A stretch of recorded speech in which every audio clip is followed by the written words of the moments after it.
I really need an outside perspective on whether I'd be the AH in this situation. I'm a 21-year-old male. I ended up in foster care at 9 years old because of the abuse I suffered at the hands of my stepfather, a man my mom kept choosing over me. Despite all the support and interventions that were supposed to protect me, my mom refused to kick him out. Even after she had a restraining order against him, she still let him back into our lives. Meanwhile, she went on to have 2 more children with this man, my half-brothers, who are now 19, Richie, and 16, James. It got to the point where it was obvious that no matter what, she would keep letting him back into our lives and allowing me to be a scapegoat for anything that was wrong in life, and I ended up being removed. After I was removed from the home, my mom was allowed to keep and raise my brothers, as if nothing had happened. From what I know, my stepdad never laid a hand on them. My mom and this man are still together. I know because I've checked her Facebook more times than I'd like to admit. Growing up, it was devastating to realize that my mom would rather give me up than fight for me. She could have kept me if she just left him, but she didn't. This abandonment left me with deep scars and a lot of issues to deal with as I grew up. It didn't help that she cut off all contact with me almost as soon as I was placed in foster care. She wouldn't even show up for court-ordered visits. Foster care was also really rough for me. I bounced around 3 different families, and it wasn't until the last one that I got any therapy to help me make sense of what had happened. A few days ago, out of nowhere, I got a Facebook message from Richie and James. They said they've been thinking about me a lot and want to get to know me.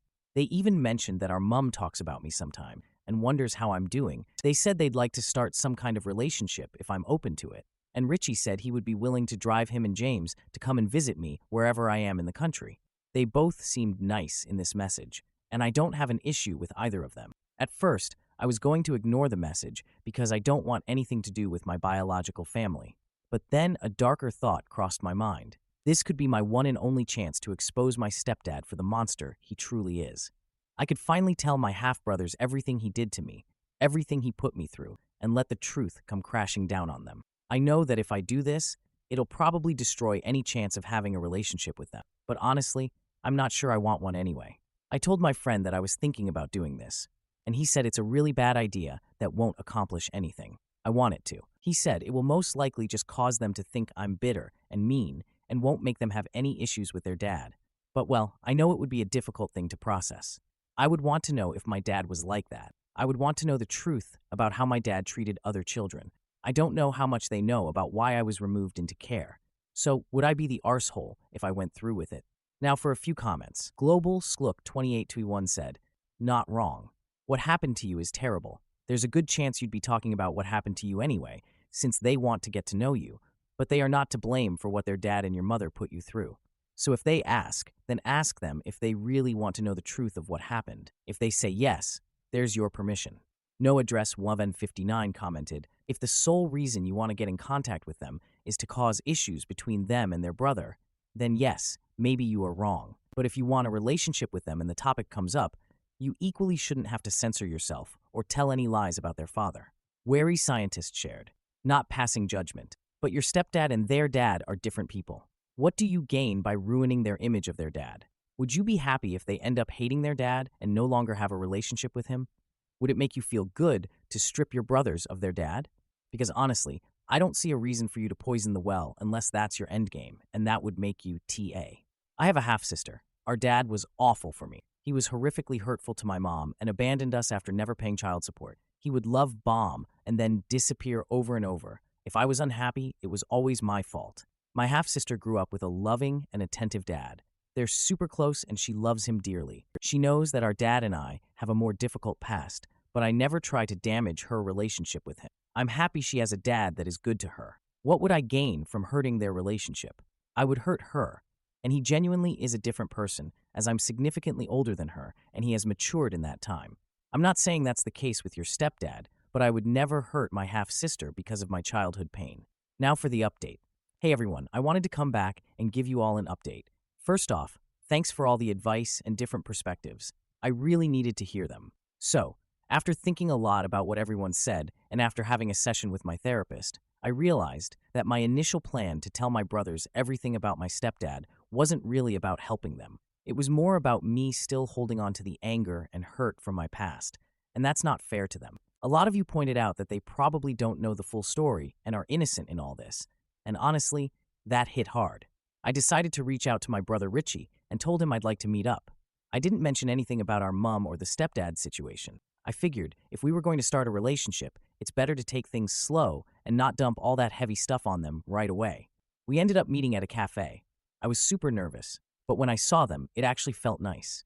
They were both really nice, and we just talked about normal stuff, like what we've been up to, our favorite football teams, that sort of thing. It was weirdly easy to chat with them. At one point, James asked why I was placed in foster care. That caught me off guard, but I decided to keep it vague and just said that things were complicated at home back then, and that going into care was what was best for me at the time. James started pushing a bit for more details, but Richie told him to knock it off, which honestly was a relief. By the end of it, I was glad I went. They asked if we could stay in touch, and I said yes. I'm still figuring out how much to share about what happened, but for now, I'm just trying to focus on building a relationship with them. I realize that while the past is important, it doesn't have to dictate how things go with them now. So yeah, thanks again to everyone who helped me see things clearer. I'm feeling a lot more hopeful about this, and I'm really glad I didn't just go with my gut reaction to tell them everything right off the bat. We'll see where things go from here, but I'm cautiously optimistic. I read a lot of your comments, and many were saying I was selfish for wanting to expose my stepdad, while others said I was a coward for not doing so. Some people accused me of allowing the aggressor to get away with it by not telling my brothers. I had DMs calling me an abuse apologist, and people calling me a liar for not answering the question James asked when we first met. I never said I wasn't ever going to talk to them about my past. In my last post, I mentioned I was still working on sharing my past in a healthy way with help from my therapist. Yet, people acted like they knew best and that I should just tell them both right away. It seems like whatever I do, there will be issues, and I will upset someone. I know that, and I am trying to navigate this in my own way, so please be respectful of that, even if you would have done it differently. I am not letting my stepdad get away with the abuse. I tried everything I could as a child teen to get him prosecuted. I've accepted that that will never happen. Just know I am a real person who reads the comments. Not everything I do is perfect, but please be kind. I don't say this to stop people from giving me advice. I love advice. Just be positive and kind. I don't need more negativity. Anyway, in the week since my last post, I have met up with my brothers 3 more times, once with both, and twice just with Richie. There seems to have been an instant bond between us, something I didn't even know I wanted. I am loving hanging out with them, which is amazing because I didn't even think I ever wanted to see any of my family again, never mind start to develop a good relationship with some of them. When I last met up with Richie alone, we went to see a movie and then got something to eat. We spoke about our plans and what he does now. We got talking about me and foster care. I asked him what he had been told about me growing up. He said they haven't been told much, but that Mum sometimes talks about me. I asked him what he remembered of me and why I was taken into care. He said he has some memories, fuzzy memories, and clear memories, but he said he didn't know for certain what happened. He remembered a lot of fighting and arguing between me and my stepdad. He said he had one very clear memory of me, but didn't know whether it was appropriate to share it. He asked me what I remembered, and I said it was difficult for me to talk about with people. He said he understood if I didn't want to get into it. I asked him what his clear memory was. He remembered me being about 8 years old, my stepdad stripping me naked, putting me in a dog collar, and making me eat dog food. He remembered his dad hitting me with his belt as I was eating out of the dog bowl and crying. This actually happened many times growing up, but he only remembered it once. I started crying, and he apologized for bringing it up. I said don't. I was glad he at least remembered some things of my abuse. He guessed that the abuse by my stepdad was the reason I was taken away. I said yeah. I asked if my stepdad ever abused either of them, and he said he hadn't ever, but he said he wasn't close to either my mum or his dad. They weren't ever amazingly loving people, but never abused them. He said he was sorry again. We spoke some more about our childhood. I felt safer talking about the abuse since he already remembered some of it. We spoke a bit more about it. I tried answering questions he had, and he answered some of mine. He asked if the trauma still impacts me now, and I said yeah. I was open with him that I've attempted to end my own life multiple times because of it. He apologized for not being there for me, for not sticking up for me. I said nothing that happened was his fault or my fault, and that we can't change the past. After we finished, we both went to our own homes. He messaged me saying he's glad I grew up and that I managed to keep living. He meant it sweetly, I think, even though it came off a little weird. I feel really amazing that I have a brother who seems to care about me. I couldn't even have imagined he would have liked me a few weeks ago. Now for the 16-day update. Hey everyone, I wanted to fill you in on how things have been going. I'm still working on building a relationship with my brothers, but it's been more complicated than I anticipated. While things started off surprisingly well, it's clear now that we're all navigating different versions of our shared past. After Richie opened up about his memory of the abuse, we've had more conversations about what I went through. I didn't want to keep tiptoeing around the subject, so I decided to share a little more, but I've been careful not to overwhelm them. James, though, has been acting a bit distant since then. I can't help but wonder if maybe he's struggling to process everything. I wouldn't blame him. It's a lot to take in, especially for someone who had no idea what was really going on back then. I didn't even really tell him what happened, just that I was abused by his dad when I was young, and that's what caused me to go into foster care, and I only told him that much after he asked me again. Richie has been supportive, but I think even he's starting to feel the weight of it all. We had a pretty intense conversation a few days ago where he admitted that he's feeling conflicted. On one hand, he loves his dad, but on the other, he now knows what a monster he was to me. It's like he's torn between two realities: the dad he grew up with, who was far from perfect but never hurtful to him, and the man who made my life hell. He hasn't said it directly, but I think part of him feels guilty for not experiencing the same horrors I did. I think he feels like I got it, so he and James didn't. I keep reminding him it's not his fault, but I can tell it's weighing on him. Richie has been hanging out with me like 3 times a week, and we have a good time together when we do hang out. As for James, he's been pulling away. I tried reaching out to see if he wanted to meet up, but he keeps making excuses. I get it. I probably dropped a lot on him. I've decided to give him some space and not push too hard. I've learned that everyone processes trauma and difficult truths in their own way, and maybe he needs time to wrap his head around everything. Despite all of this, I've started to feel a bit lighter. Sharing my story, even if it's just pieces of it, has been hard, but it's also been freeing. I spent so many years carrying this alone, and while I'm still cautious about how much I share, I'm beginning to realize that I deserve to be heard too. I'm continuing therapy, and my therapist has been amazing at helping me figure out how to balance opening up with protecting myself. My mom reached out to me on Facebook a few days ago, wanting to talk about the past and saying she misses me. It's the first time I've heard from her directly in years, and I'm torn about what to do. Part of me is still angry, furious even, that she let all of this happen, but another part of me is curious. I don't know if she's finally seeing things clearly or if she just wants to smooth things over without actually addressing what happened. I haven't responded yet, and I'm not sure if I will. It's hard to know if she's changed or if it's just too little too late. For now, I'm focused on my relationship with Richie and James. I'm hopeful that with time, James will come around and we can all find some peace with the past. But I'm also learning that not everything can be fixed, and that's okay. Some things you just have to learn to live with. Thanks again for all the support. It's been really helpful to read through your comments and know that I'm not alone in this journey. Now for the update. Hey everyone, I wanted to hop on and give a little update. First, I wanted to say thank you to everyone who reached out and sent love. I really appreciate all the messages. I felt really conflicted after my mom asked to meet up. I hadn't had much contact with her since I was removed. After considering it and reading the messages I got from you guys, I decided it was probably best not to respond to my mom. I decided not to meet up with her and just ignored her completely, as I think even messaging her would make my mental health spiral. Not long after that, James asked if I could meet up with him. I was happy about it because I felt like he had been avoiding me since I revealed everything about what his dad and our mom did to me. Richie couldn't come, even though I invited him. So it was just me and James. We went to the cinema. We were having a good time when he started talking about our mom and how much she wanted to meet me. I told him I just wasn't ready now and wasn't sure if I'd ever be ready to meet her again. He started saying how it's selfish of me not to at least talk to her. I tried to reiterate that I wasn't ready to talk to her and how what she did to me has caused so much pain and damage. He started to say something like, "She's not the same person anymore." But I cut him off. I tried to shut it down and said I didn't want to discuss it further, and if he was going to keep bringing it up, I would just drop him back off at the train station. He called me a jerk and told me to just drop him off, so I did that. Not long after that, he blocked me on everything, which I admit I was really upset about. Richie called me and told me that James was upset and had been speaking about me being selfish in the house.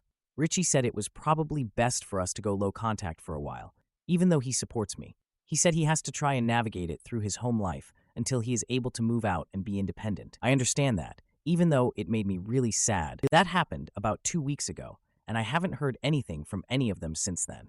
Even though I've been sending memes to Richie on Instagram every other day or so, he hasn't even opened the messages. We had been sending each other memes constantly before.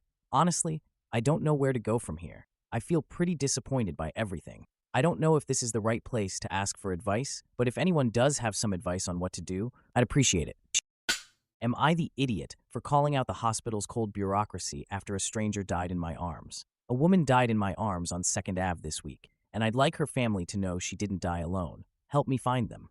Around 7 p.m. on Monday, I spotted an elderly woman lying on the sidewalk of 63rd and 2nd Avenue. She had a Bloomingdale's shopping bag and a pink handbag. Something was clearly wrong.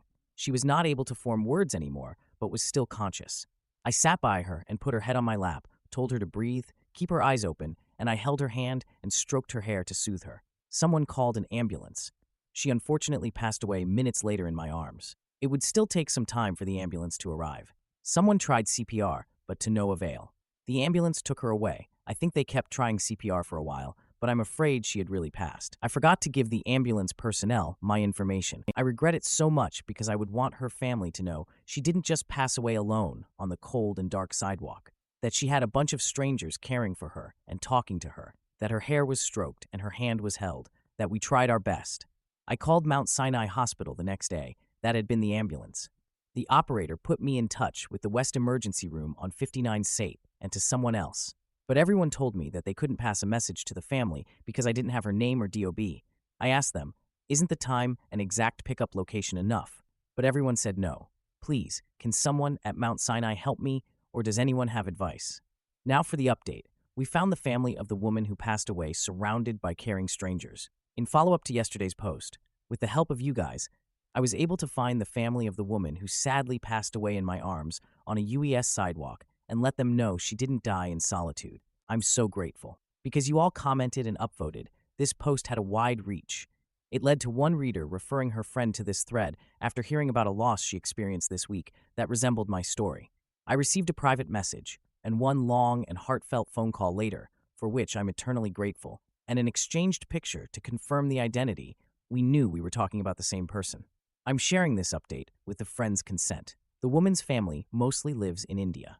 They had been informed about her death by the hospital, but had not received information about the circumstances of her passing. The friend will now be telling the family about the group of people that rubbed her shoulders to stay warm, stroked her hair, and tried to comfort her in those final moments. A sweet little fun fact that goes to show how connected we are, even though we are strangers in this big city. Turns out the woman used to be a chemistry professor at the same university where I work as a history researcher. May she rest in peace, and may her family be well. And a big special thank you to those other folks that were there on 63rd Street when it happened. Lastly, I truly believe it is an unhealthy sign of the medical system that it is made to seem impossible to pass along a message to a family when the location, pickup time, and emblem of an ambulance are known. I understand the importance of privacy laws and regulations, but I didn't ask for her name or to be able to contact the family directly. I just asked Mount Sinai to tell the family that a loved one didn't die alone. That shouldn't be a big ask, and that sure shouldn't be a violation of anything. Thank you all, and here are some tips in the meantime if you find yourself in a similar situation. Reach out to hospital chaplains. They are a more human point of contact than a rigid hospital phone menu. Reach out to local elderly centers or local community centers. They may know the person who passed. Contact the New York office of the medical examiner. Scan obituaries using word filters. Play Tetris in the days after a shocking event, which apparently can help prevent trauma from forming. Contact funeral homes if none of the above works. Hang up signs in the streets. Try posting in the Ask NYC Reddit group. Love to you all. Am I the idiot for refusing to stay with my husband after he humiliated me in front of road workers? My husband asked me to flash some road workers. I did, and then he got mad and pushed me out of the car next to them. How do we move on from this? Been together 10 years, married for 6. The last 2 or 3 years, he started to show less and less interest in me. He does subscribe to a couple of OnlyFans accounts, which I'm not bothered about, as it's no different to corn, so I know he still has intimacy urges. I've tried talking to him a couple of times about this, and told him I'm getting bored and frustrated, and he knows I'm willing to try anything intimacy, so if there's anything he wants to do to get him motivated, I'll try it. He just says, duly noted, and carries on with his day, which is frustrating. A few nights ago, we had friends round for tea, and we got on to the subject of commutes and roadworks, with them saying how their commute has more than doubled due to a road they use having roadworks. Carol, the wife of the couple, then says, "We've found a way to make it more entertaining though, haven't we?" to her husband, and they both started laughing. She then tells us that the roadworks are about 3 miles long, with the groups of workers spread out to maybe 7 or 8 groups, and they are normally going 10 to 15 miles per hour. So when they get near one of the groups, he beeps and she flashes them, and they all cheer. I couldn't believe it, as they seemed so straight-laced.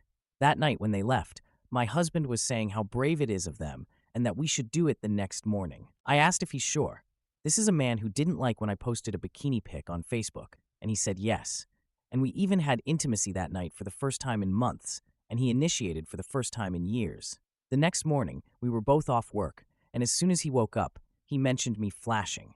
I asked if he's sure, and it wasn't just aroused talk, and what if the men don't want to be flashed? He said he's sure, and all men want to be flashed. We drive to the road and we see a group of workmen, and my husband gets all giddy and says, "Are you ready?" I say yes, and he says now, and beeps his horn, and I lift my top up, and they all cheer. We are going about 10 miles per hour when suddenly he slams his brakes on and tells me to get out. I was in shock. His face is red with anger, and he's shouting, "Get out, you freaking slag!"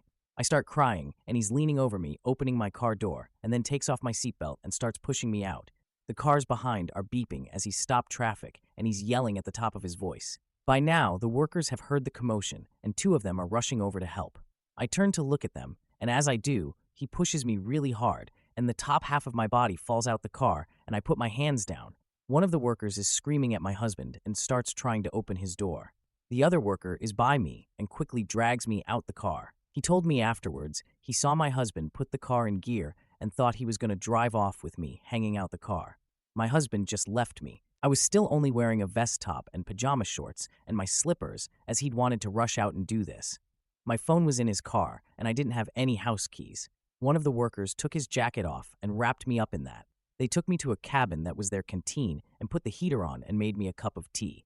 I was so embarrassed. This lot had seen my breasts and then seen me getting abused and then fell out of a car and then rescued me all in the space of 30 seconds. I kept apologizing to them and said it was his idea, but they said it's okay and it happens a few times a day and they are used to it. But I think they were just trying to make me feel better. They were laughing and joking with me and were all so sweet and funny. They asked if I wanted to ring anyone, but I don't know anyone's number apart from work, and I didn't want them picking me up wearing next to nothing from a building site. I asked if I could just ring a taxi, but they said I can't get in a taxi dressed how I am. The man I'm assuming was their team leader told one of them to drive me wherever I wanted to go, so I asked if I could go to my mom's about 5 miles away. They gave me some spare work boots to walk across the mud to the van, and 2 of them drove me to my mom's, and they were really sweet and making sure I was okay, and even walked me to the front door. When my mom answered, I was hysterical and crying, and they told her me and my husband had an argument, and he left me by the side of the road. My mom offered them a drink, and I tried to give them their coat and boots back, but they said it's okay. I told my mom we were driving to McDonald's and got in an argument. I didn't tell her about the pushing or anything. She drove me home and let me in with a spare key she has. I packed some things and went back to my mom's. My husband had been home as my phone was on the table. In the 5 days since, he's been ringing me non-stop saying he's sorry and he doesn't know what came over him. He said he heard someone shout, "Nice pair," and it made him angry. My friends are saying leave. His are obviously telling me to give him another chance. I'm 50-50, but if I do stay, I'm going to insist on couples counseling for us both and intimacy therapy either for him or both of us. He says he doesn't want to involve other people in the relationship. It feels silly to throw it all away over a few seconds of madness, and I should have just said no when he asked me to flash, as I know he's quite insecure. I was blinded by finally getting some intimacy and attention from him and thought I could get more. I took the workers their jacket and boots back and also made them 2 cakes and bought them 1,000 bags of Yorkshire tea as a thank you. Now for a few important comments. One commenter said, "I don't think any relationship advice will do anything to help your situation, nor will couples counseling. This is definitely the sort of situation where couples counseling will only escalate problematic, abusive behavior. What you need, quite frankly, is a divorce lawyer." To which OP replied, "That's the thought that's becoming more prevalent in my mind. I took pics of the bruises and scuffs on my arms and legs afterwards, and I keep looking at them and thinking, what would I say to anyone else who's shown me them?" Another commenter added, "Yes, think about your little sister or best friend, and imagine hearing that this happened to them. I'd personally be out for blood." A different commenter noted, "You sound codependent on him and do everything he tells you to do to please him because you are terrified that he will leave you.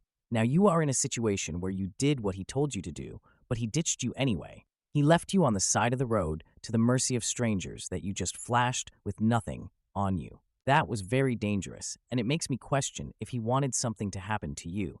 This relationship isn't safe for you anymore, and that probably for some time. He's hurtful. Now, for the one-day update, I've decided to leave my husband and want him out of our house.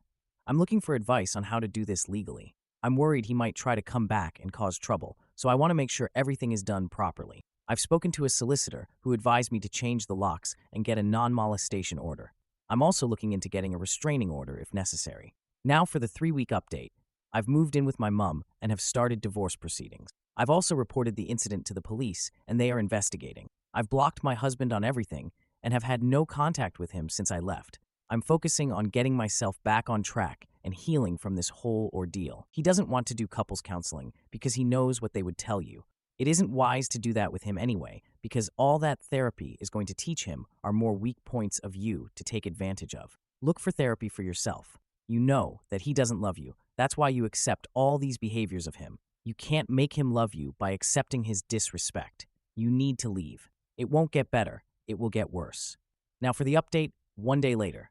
Something happened last week, and I've decided I don't want to be with him anymore. It did involve physical abuse, and I have photos and witnesses, but I don't want to go down the route of involving the police. I bought the house in 2012. It's in my name. He moved in 2015. I've always paid the mortgage, as he said he wasn't putting money into something he doesn't own, which is fair enough. We split all other bills 50-50. Any house modifications I have paid for with proof, but maintenance on the house, we split 50-50. I will eventually talk to a solicitor, but I just wanted to know exactly where I stand before doing so. Google doesn't really help, as some places say he has a right to half. Others say he doesn't, as it predates the marriage. No prenup or anything was ever signed. Now for a few comments. A deleted user said, "Ex-domestic abuse detective here. An occupation order is the quickest and best way to get him out of the house. Contact the charity ncdv.org.uk, who should be able to apply for one for you for free. The house sale and splitting of assets can then take place in slow time, for which you will need to speak to a family law solicitor." Then OP replied, "Thank you, I'll look into that tonight." Zbor Knocking the Stone commented, "Without involving the police, you're in for a long fight. The police are your best bet." Another deleted user added, "The police can only remove him for about 28 days because that's all they can bail for. An occupation order is a better bet to get him out." Now for the update, 21 days later. I took people's advice on this sub and a couple of others and rang the police to report the attack. I spoke to the workers beforehand, who said they'd back me up. They arrested my husband and then released him on bail, but told him he couldn't stay at my house, so he's gone to his mom's. After the argument, he told all our friends that I had cheated. I hadn't wanted to admit to people that I had flashed, but I felt like the tide was really turning against me, and a lot of people were believing his lies. So I wrote a long message with a description of exactly what happened, plus pictures of my injuries, including scrapes and bruises, plus screenshots of messages he sent admitting he asked me to flash and admitting he hit me, although he did blame me, saying if I just got out like he asked, he wouldn't have had to do that. A few people apologized. Most didn't, but I don't care anymore. I'm back home, and he has to answer bail in a couple of months. The police don't sound confident they can get a conviction, but maybe that's how they are supposed to sound. I've spoken a little bit to a lawyer, but I can't really afford anything at the minute in that way. It's been a sad few weeks, but an eye-opener, and I don't feel any guilt for getting the police involved or telling people what happened, just working and keeping myself busy at the moment. Now for a few more comments. Mutneer said, "You didn't mention divorce, but I hope that is proceeding, and you've retained a lawyer." Grace of the North added, "Yeah, that's the only happy ending to this story.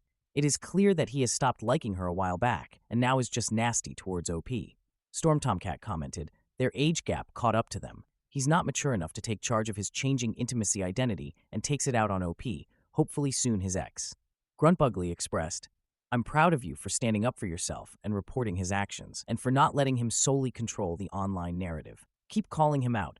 Keep calling out his enablers. Keep standing up for yourself. I'm sorry you're dealing with this." Rufru 1909 female advised, "Not sure if anyone commented, but please put cameras up outside your house. My ex broke the conditions of his bail twice. Managed to get him convicted just by sending the footage of my cameras that he hadn't realized I had put up. He came twice back to the house to plead his case. Also, since you're talking about Yorkshire tea, I'm assuming you're in the UK. Make sure that you go to the trial even if the police tell you that it's not necessary. 80% of the time, the charges are dropped just because the victim doesn't show. It will definitely go to court.